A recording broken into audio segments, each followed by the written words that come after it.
आशा करता हूँ आप सब बहुत अच्छे होंगे। मेरा नाम है सिद्धांत अग्निहोत्री।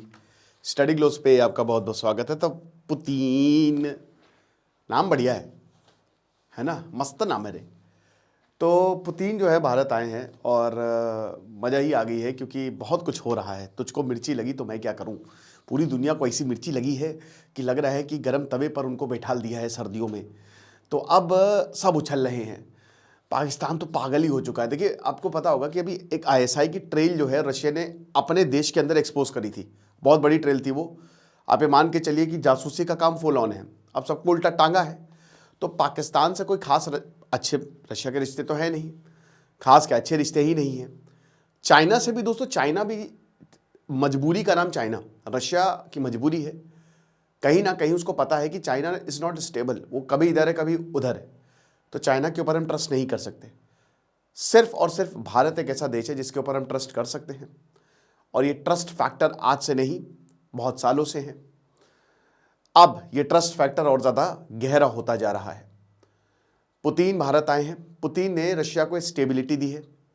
जब पूरी दुनिया सोवियत का मजाक उड़ाती थी 1991 में, जब डिसइंटीग्रेट हुआ था, तो सब ये कहते कि ये इनकी औकात है। बहुत उल्टा सीधा बोलते थे। तो सिर्फ इंडिया था जिसने कभी मजाक नहीं उड़ाया। इंडिया ने कभी किसी का वैसे मजाक नहीं उड़ाया है, ठीक है। तो इसीलिए वो चीज़ें हैं, पुतीन और रशियंस को पता है। कभी भी आपको रिश्ते जानने हो कि कैसे रिश्ते, तो आप पीपल टू पीपल कांटेक्ट देखिए, लोग एक दूसरे की कितनी तारीफ करते हैं, ठीक है।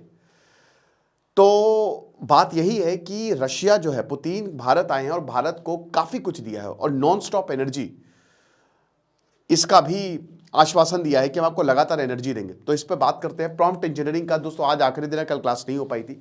So today is the last day भाई। इसको, इस कोर्स को अवेल करो।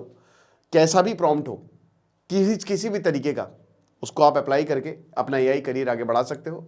तो मात्र 300 रुपये का डिस्क्रिप्शन कमेंट बॉक्स में लिंक है। ओके, तो ये पीएम मोदी पहली बात तो फॉर्च्यूनर पे गए। अच्छा, उस पर बड़ी बात हो रही है, फॉर्च्यूनर पे बात हो रही है, जिस प्लेन में आया उस पर बात हो रही है, जिस गाड़ी में आया उस पर बात हो रही है। लंच होस्ट किया, जॉइंट स्टेटमेंट आया, मैनी थिंग। 2 दिन अब तो वापस कल शाम 7 बजे के करीब पुतिन जो है वो वापस चले गए हैं। पीएम मोदी खुद गए थे रिसीव करने। बड़े बड़े लीडर्स को पीएम मोदी जाते हैं। अब अगर ट्रंप आ जाए, भैया ट्रंप आ जाए बस, अगर ट्रंप आ गया तो समझ लीजिए कि भारत की जो जियो पॉलिटिक्स कमाल। लेकिन दोस्तों जो दिखता है ऐसा है नहीं, दिक्कतें हैं, इतना आसान नहीं है। क्योंकि देखिए, कहीं ना कहीं अमेरिका से ज़्यादा ट्रेड है हमारा। सबसे ज़्यादा ट्रेड तो चाइना से है। यहाँ पे बोला है कि $100 बिलियन तक, $100 बिलियन तक हम 2030 तक जाएंगे। क्या आपको पता है कि हम चाइना से ऑलरेडी इतना ट्रेड कर रहे हैं? तो सबसे ज़्यादा तो चाइना से है। उधर पाकिस्तान रो रहा है और डर के मारे कह रहे हैं कि अरुणाचल प्रदेश जो है वो इंडिया का पार्ट है। चाइना के स्टैंड को वो रिटेरिएट कर रहा है। तो अब यहाँ पे जो समिट हुई है, तो पीएम मोदी ने बोला कि अरे तुम तो हमारे प्यारे से सितारे हो, हमारे सितारे आप हैं। हमारी लाइन चेप दी है पीएम मोदी जी ने, मजाक कर रहा हूँ। तो आप तो गाइडिंग पोल स्टार हैं। पोल स्टार पहले के ज़माने में आपके पास मैप्स, गूगल था नहीं, टेक्नोलॉजी थी नहीं, मैप थे। मैप भी नहीं था तो कंपस थे। जब कंपस नहीं था तो सिर्फ आप हवा से देखते थे कि कहाँ पे जाना है। पोल स्टार देखते थे कि कहाँ पे, तो वही दिशा है। तो पोल स्टार ना, ये ऐतिहासिक तौर पे जो एक्सप्लोरर्स हैं उनको गाइड करता रहा है।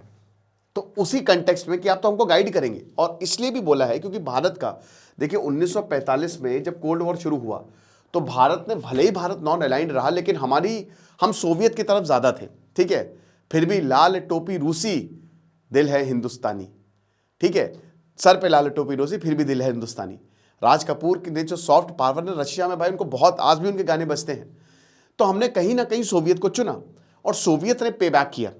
सोवियत यार, देखिए एक सोवियत जो है ना, जो रशियन से दे, उनसे बड़ा नेशनलिस्ट कोई है नहीं। बहुत बहुत बहुत ज़्यादा राष्ट्रवाद है रशिया में, भाई आना कूट कूट के भरा हुआ है। वो अपनी ज़मीन को बचाने के लिए कुछ भी कर देंगे। रशियंस ऐसे हैं, ठीक है। दूसरा, वो ट्रस्ट फैक्टर उनका बहुत ही गजब है, क्योंकि उनकी जो आइडियोलॉजी है या फिर जिस तरीके से उनका इतिहास रहा है, अगर उन्होंने किसी पर ट्रस्ट किया तो ब्लाइंडली ट्रस्ट करते हैं और वो काफ़ी ज़्यादा इज्जत भी देते हैं। तो अब यहाँ पे 1945 से लेकर अभी तक, भारत 1947 में आज़ाद हुआ, जितने भी हमारे प्रोजेक्ट हुए हैं, चाहे वो डिफेंस प्रोजेक्ट हो, चाहे वो मिसाइल प्रोजेक्ट हो, चाहे वो हमारा एनर्जी प्रोजेक्ट हो, उसमें आप रशिया का हाथ देखेंगे। रशिया आया, रशिया ने गाइड किया भारत को, क्योंकि भारत उस समय नाइव था। रशिया के पास ऑलरेडी टेक्नोलॉजी, तगड़ी टेक्नोलॉजी थी। वो अब देखिए, डेमोक्रेसी डेमोक्रेसी नहीं है, पावर और करप्शन के चक्कर में प्रॉब्लम हुई रशिया में, ठीक है, लेकिन टेक्नोलॉजी में कहीं कमी नहीं रही। टेक्नोलॉजी में रशिया सबसे आगे रहा, सबसे पहले न्यूक्लियर अमेरिका, फिर रशिया के पास आया, सोवियत के पास आया, ठीक है। तो वो चीजें, वो टेक्नोलॉजी ट्रांसफर वो हमेशा से ही की है रशिया ने, और भारत की मदद की है। और सबको पता है कि भारत सबसे ज्यादा टैलेंटेड देश है, बस हल्का सा पुश चाहिए, धक्का दीजिए, फिर देखिए कैसे दौड़ती है रेलगाड़ी। तो ये रशिया समझ गया। तो चाहे वो ब्रह्मोस मिसाइल का प्रोजेक्ट हो, चाहे वो हमारा इंटीग्रेटेड मिसाइल डेवलपमेंट प्रोजेक्ट हो, जितने भी प्रोजेक्ट्स आप देख रहे हैं ना, हाई लेवल प्रोजेक्ट, उसमें रशिया रहा है। इसीलिए पीएम मोदी ने बोला कि आप हमारे पोल स्टार हो और आप आगे भी पोल स्टार रहोगे। तो अब स्ट्रैटेजिक और इकोनॉमिक पार्टनरशिप दोनों ने ही इसमें काफी साइन किया। मेजर एग्रीमेंट, वैसे तो 5 एग्रीमेंट हम ऑलरेडी परसों डिस्कस कर ही चुके हैं, लेकिन सबसे पहली बात health and medical cooperation, vision 2030 document, जिसमें trade, energy, manufacturing, fertiliser, agriculture, defence सब आ जाता है। हाई लेवल टेक्नोलॉजी वो भी आ जाता है, ठीक है। तो हेल्थ एंड मेडिकल कोऑपरेशन हुआ, माइग्रेशन एंड मैन पावर, ये मोबिलिटी एग्रीमेंट हुआ कि भाई मैन पावर की कमी है रशिया में, उतनी पॉपुलेशन है नहीं, हार्श क्लाइमेट है, इंडिया से लेके जाओ। रशिया लोग घूमने भी जाते हैं, जाइए ईस्टर्न यूरोप बहुत खूबसूरत है, मार्केट इतना नहीं हो पाता है, वरना जिस दिन आप ईस्टर्न यूरोप जाएंगे ना, काफ़ी, अब देखिए स्विट्जरलैंड तो स्विट्जरलैंड है, एल्प्स तो एल्प्स है, लेकिन यहाँ पे बहुत खूबसूरत है अगर आप ईस्टर्न यूरोप भी जाएं। तो खैर ये तो इससे कोई लेना देना नहीं है, लेकिन migration and man power mobility की भारत का लेबर पावर जो है वो रशिया जाएगा, और एक प्रॉपर फ्रेमवर्क बनाने की बात चलेगी। क्योंकि आमतौर पर अभी जो भारतीय रशिया जा रहे हैं, चल बेटा चल ले AK-47 जाओ जाओ जाओ बॉर्डर पे जाओ।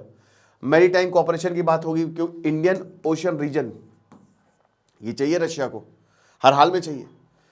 फिर उसके बाद न्यू इकोनॉमिक प्रोग्राम 2030, जैसा कि मैंने बताया कि विजन 2030।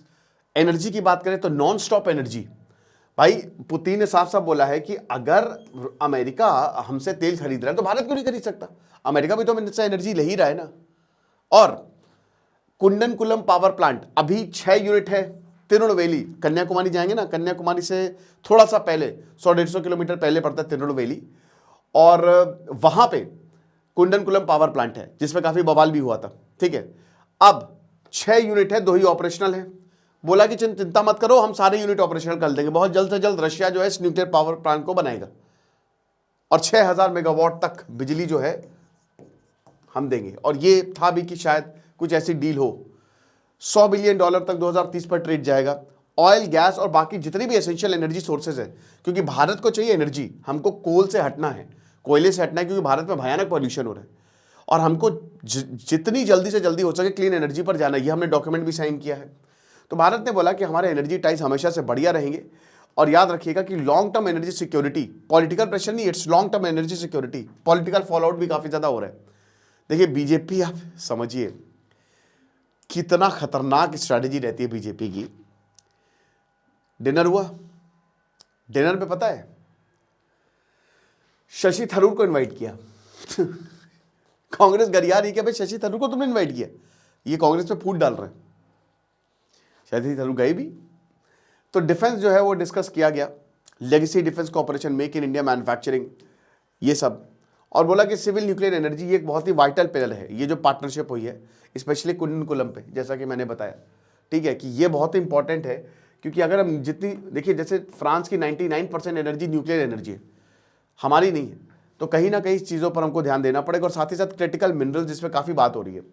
अब अप्रैल से चाइना ने गला पकड़ लिया है, और क्रिटिकल मिनरल्स सबसे इंपॉर्टेंट है, rare earth minerals, rare earth element, critical minerals.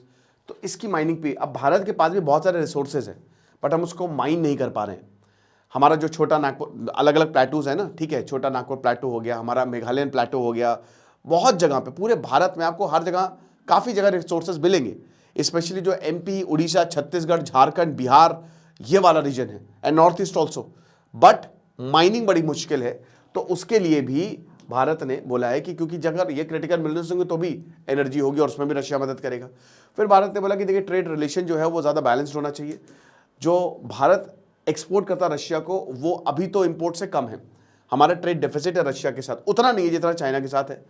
तो Indian market access inside Russia, अगर ऐसा होगा तो आप ये मान के चलिए कि वैसे तो डायरेक्ट फ्लाइट्स हैं भी, और भी डायरेक्ट फ्लाइट चलाई जाएगी, रशिया जाना सस्ता हो जाएगा, रहना सस्ता हो जाएगा, इंडियन एक्सपोर्ट्स को फैसिलिटेट करना होगा, फ्री ट्रेड एग्रीमेंट, ठीक है, ये इंडियन यूरेशियन इकोनॉमिक यूनियन है, तो मैंने आपको बताया था जिसमें 5 देश आते हैं, Kazakhstan, Kyrgyzstan, Russia, Belarus, Armenia, तो इनसे भी फ्री ट्रेड एग्रीमेंट होगा। अब जाहिर सी बात है कि जो इंडियन एक्सपोर्टर्स है, रुपया गिरा है दोस्तों, याद रखिएगा, कल मैंने बताया था कि रुपया गिरेगा, मुश्किल है, लेकिन आपके एक्सपोर्ट्स तो सस्ते होंगे, एक्सपोर्ट्स कॉम्पिटेटिव होंगे, तो वही बोला है कि इसको जल्द से जल्द फाइनलाइज करते हैं। और भारत तो यूरोप के साथ भी फ्री ट्रेड एग्रीमेंट की बात कर रहा है। 30 दिन ई टूरिस्ट वीजा, ये बहुत बढ़िया है यार, अगर आपको रशिया घूमना है अभी घूम लो, 30 दिन जो है वो फ्री ई टूरिस्ट वीजा है, फिर 1 महीने तक ग्रुप टूरिस्ट वीजा और मैन पावर मोबिलिटी एग्रीमेंट, जैसा कि मैंने बताया। इंडियन मोदी ने बोला कि देखिए जो रशियन आर्मी में इंडियंस हैं भाई, थोड़ा उन पे भी ध्यान दीजिए, आप उनको निकाल दीजिए प्लीज, क्योंकि वो काम कुछ और करने गए थे, आप उनसे काम कुछ और करवा रहे हैं। तो जॉइंट स्टेटमेंट है कि भारत, अच्छा हाँ, टेररिज्म पे भी भाई रशिया ने बोला अरे यार पहलगांव हमला ऐसी की तैसी बहुत गलत हुआ, और भारत ने क्रॉकस अटैक जो हुआ था उसको कंडेम किया है, तो दोनों ने ही एक दूसरे को टेररिज्म पे भी सपोर्ट किया है, ठीक है। तो रशिया ने बोला कि हम आपको भारत की जो परमानेंट मेंबरशिप है, देखिए ये तो कभी होने वाला है नहीं, भूल जाइए आप, जीत यूनाइटेड नेशन वैसे भी आप कुछ कर नहीं सकते वहां पे परमानेंट मेंबरशिप, अब तो यूनाइटेड नेशन एक फील्ड ऑर्गेनाइजेशन की तरह पे सामने आ रहा है, वो दिख रहा है, तो आपको मिले ना मिले कोई फर्क नहीं पड़ता, but permanent membership United nation की सपोर्ट है, फ्रांस भी करता है, इसराइल भी करता है, रशिया भी कर ही रहा है, चाइना नहीं करेगा, और आपको यूनाइटेड नेशन के चार्टर को बदलना पड़ेगा, इस पर मैंने लेक्चर भी लिया जो कि बहुत मुश्किल है। बाकी ब्रिक्स और एससीओ की बात करते हैं, एससीओ जो है वो चाइना ने जितने भी सेंट्रल एशियन कंट्रीज है, चाइना ने अपने लिए एससीओ बनाया था, है ना, और चाइना, रशिया को पता है, रशिया बहुत एससीओ को पसंद नहीं करता, क्योंकि हिस्टोरिकली ये जो सेंट्रल एशियन कंट्रीज है वो रशिया के पास नहीं है, बट आज चाइना के पास है, और चाइना की एनर्जी को ये फुलफिल करता है, तो एससीओ बेसिकली चाइना के लिए, चाइना ने अपने लिए नहीं बनाया है, बट फिर भी ब्रिक्स और एससीओ यहाँ पे बोला कि कोऑपरेट करना पड़ेगा ताकि एक मल्टीपोलर वर्ल्ड बने, डेमोक्रेटिक वर्ल्ड बने। और पुतिन ने भारत को जो इंडिपेंडेंट फॉरेन पॉलिसी है उसको बहुत ही ज़्यादा, आज इसी पॉलिसी की वजह से ना हम पूरी दुनिया से ट्रेड कर पा रहे हैं। देखिए ट्रेड करने का एक ये है ना कि भारत पावरफुल बहुत है, भारत आज के समय बहुत ज़्यादा ताकतवर है, तो और बहुत बड़ा मार्केट है, तो जहाँ पे पावर एंड मनी आती है ना, तो आप भूल जाइए कि कोई कॉम्प्रोमाइज़ नहीं होता कुछ किसी के भी इंटरेस्ट। फिर sovereignty, cultural identity, charter principal, ये सारी चीज़ों पे बात की।